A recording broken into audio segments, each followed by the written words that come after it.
In 2012, three brothers from the Christmas-style town of Frankenmuth, Michigan, Josh, Jake, and Sam Kiszka, along with their good friend Danny Wagner, formed the hard rock quartet known as Greta Van Fleet, a name taken from one of the women in the town they grew up in. After successful EPs, including the Grammy award-winning From the Fires, the band concentrated on their first full-length release, 2018's breakthrough, Anthem of the Peaceful Army. In 2021, amidst the pandemic, the band has set out to release their landmark record, The Battle at Garden's Gate, an album full of hypnotic rhythms and Eastern-style savvy riffs with some of the most adventurous music they've written to date. We talked with guitarist Jake Kiszka about their rise to fame and the way going forward for the band while navigating the new twists in the music industry. This is an exclusive Launchpad Live and 99 WNRR interview with Jake Kiszka from Greta Van Fleet.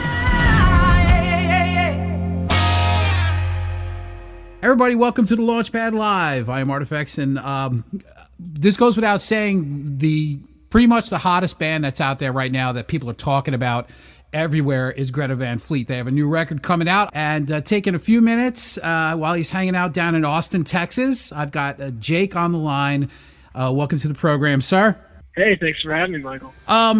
First of all, I want to talk, get right into the record, because you guys have done a lot of shows, over the past few months, and there's been a couple one-offs and here and there.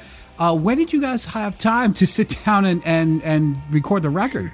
Well, that's an interesting thing. We, had been consistently touring, and there was pretty much very little time to pause and do that. I mean, a lot of the writing really consisted, a lot of the album was consistent of writing on the road. So we had a lot of these songs, and some of them were previously written and recorded. And we decided to take at least 2 weeks off to go and record, more of these songs that we had. And it seemed to, we seemed to finish quite a bit of the songs on the album. And so, we continued touring after that, at that point. And then decided, again, if we have 2 more weeks in the studio, I think we can finish this up, and we did. So, was there any on the spot writing that occurred in the studio? Yeah, it's interesting that some of the, a lot of the songs were preconceived, and a lot of things, during the process of, recording the album were also, some things premeditated, some other things not so much. And that was one thing that that none of us had expected really to happen. But yeah, there's a lot of, there are quite a few songs that were actually, written during the recording process. So, did working with the producer, how much influence does obviously the producer in, Greta Van Fleet's recordings, how does it come? How much influence does it come to play, and how much do you guys rely on that? It's interesting because the way that we kind of see a producer is a translator, and it's someone with the ability to have an existential point of view on certain things, especially when you're in it. It's good to have another opinion that you can definitely trust. And so, I mean, as far as, input, the producer's input, there's, it's very little, I would say, but, if there's ever a question of, well, what do we do here? We've got 3 options, and that's, it's good for to have an opinion. And, it's always good to have someone standing there saying, play that better, Yeah. That's part of it as well. Are you a studio rat? Do you like hanging out in the studio? It's interesting because we never used to be studio, savvy whatsoever. I think it was always, what was accessible live. So there's like 2 very different worlds, being the studio being one and the live performance world being another. And I think that will always be a live band and performing musicians, and that's where our hearts and soul are. But we've come a long way as far as being studio musicians and understanding how to, write a song, arrange a song, track, dub, mix, master. things like that. And I think, it's been about 3.5 years. So that process is entirely different, but, and it's super fun, and there's so many things you can do. And that's the point of experimentation, where you can pull out so many different things and start, different weird instruments or whatever, the song calls for. So what are some of the differences sonically between From the Fires and Anthem? I think there's quite a bit of continuity as far as the sonic approach to it. I'd say more of the differences lie in the approach to the writing and the technical performances. But yeah, a lot of it was we used a different studio to actually record these than we did to record From the Fires, Black Smoke Rising. Mm-hmm. We went to Nashville to record in a studio called Blackbird Studio. Mm-hmm. And so I guess sonically that does have a lot of input on that. And it was a very large room. And I think that the approach with this album was to all kind of get in the room together with instruments and, capture that live emotion and that the way that we play on stage. And so I think that room in itself and just the different studio altogether did have some effect on the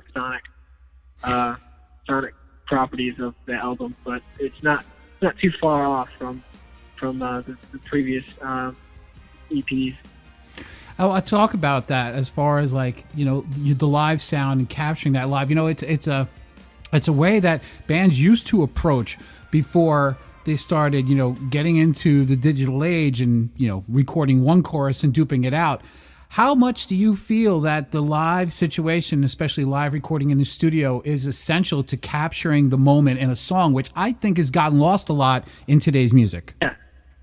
Yeah, absolutely. I mean, that's a really important aspect to translating emotion on tracks, and you can hear the truth in that, and it's pretty initial when you're listening to any songs. And it's not a dead art form either, because there's a lot of bands now who still utilize that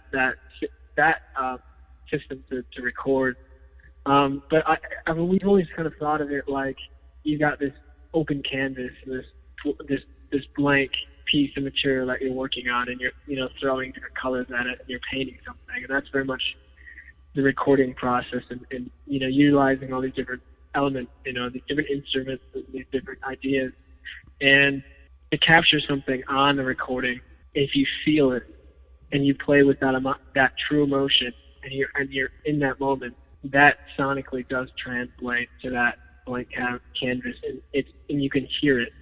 And when you hear it, you feel something. And oftentimes when you hear something and you don't feel it, it's because it's not being played with I guess, the right emotion. I totally agree. Do you think, I'm going to switch gears. I'll get back to the Mystique question in a second, because that's always a good one. Yeah. I'm not going to go back as though this is your life kind of thing, but let's face it, right. A few years ago, you guys are doing what most bands are doing. You're playing the circuit, you're playing here, you're playing there, and you're in the studio, here and there, cutting a track here, a track there, getting ready to do an EP, and then all of a sudden, it catches wildfire, and you guys are, like I said, now you're the most, I track a lot of bands. It's the most talked about band out there. It's the hottest name going. How are you absorbing all this? Or is this like, oh man, I'm just here for the ride. It's amazing. How has this been? It certainly did turn into a conflagration. And I don't know that any of us really had expected this, such immediate attention to the what we were creating and doing. So in that sense, it's overwhelming and fascinating, to see certain things play out in the way that they do. And on the other hand, it's something I think that we were mentally, physically in many ways prepared for. But overall, it's a very humbling feeling that people are coming in the quantity that they're coming in to experience the shows live, and to share share the moment. 'Cause that's like one of the most beautiful things that you see every day. That's something that sustains us and keeps us going, is that you look out into the audience and you see this mass of people all unified, all there to share an experience and brought there for one purpose, and that's like the power of music can do that. And that every single night is mind blowing. It's amazing. I think when we talk about influences, and everyone's seen and know have done the research and know about the influences. But my question is, what about those influences and those classic rock influences that you just grabbed onto and became part of who you are as a writer, as a player? What was it about it? I'm not entirely sure. It's a debatable question and a philosophical one. But I think having grown up around it has a lot to do with having that being part of us and very much part of our DNA. And I think that it's like we're all kind of that rock and roll souls in a sense, but who knows why? Probably because we're human beings, and that's what that is. But I think that really plays through. I mean, every time that something's referenced in today's music, and you're anything that's going on, because there's a lot of brilliant artists out there, and that's all. There's something really ecstatic in the air, and there's something special going on with music, because right now in the transition period, there's like this evolution going on, and there's thousands of kids in the basements, in the garages, playing rock and roll music, using instruments, and they're going to come out of the woodwork, and that could if that happens, that could be really, really powerful, really, But as far as the influences, I think that because it's in a great deal what we grew up listening to, and it's a lot of what became a part of our musical makeup. I got one more question for you, and if you don't mind, two quick station drops. Absolutely. Okay, cool. This one's a good one. Mystique, and being a fan of classic rock myself, and the fact you go back, the Black Crowes brought back the Faces, Rolling Stones vibe, the Darkness brought back the T-Rex vibe, and now you guys are bringing back that classic rock vibe again. What is it about the mystique that seems to have gotten lost in rock and roll because of social media and bands needing to get their stuff and giving away the store? You guys, how do you guys feel about that? That's an interesting question. I think it's a lot to do with the fact that people. There are so many bands, there's so many acts, there's so much going on, and social media has become such a globally accessible thing, linking people together. Even politicians have been using it.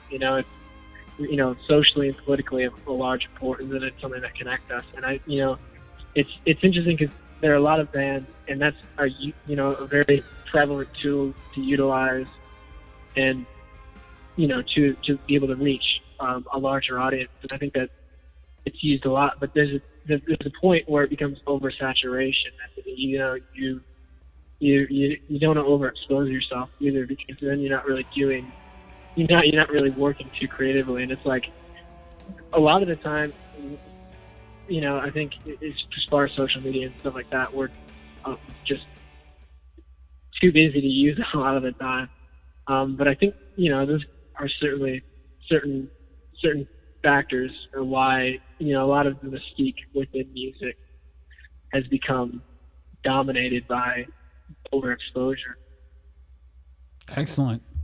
I mean, I agree, and I try to tell as many bands that ask us for advice and stuff like that, and just don't stop giving away the farm and create a mystique about yourself. Make people want people want the product. You know what I mean, man? That's part and parcel to what we all grew up with and loved. With we couldn't wait for the next Zepp album. We couldn't wait for the next Kiss album, Cheek Chip. Because they played. They held on to it and they played the mystique up. Jake, I want to take a couple minutes and say just thanks for coming aboard, man, and good luck with the rest of the tour and the album release. And we'll talk to you soon. Absolutely. Okay, cool.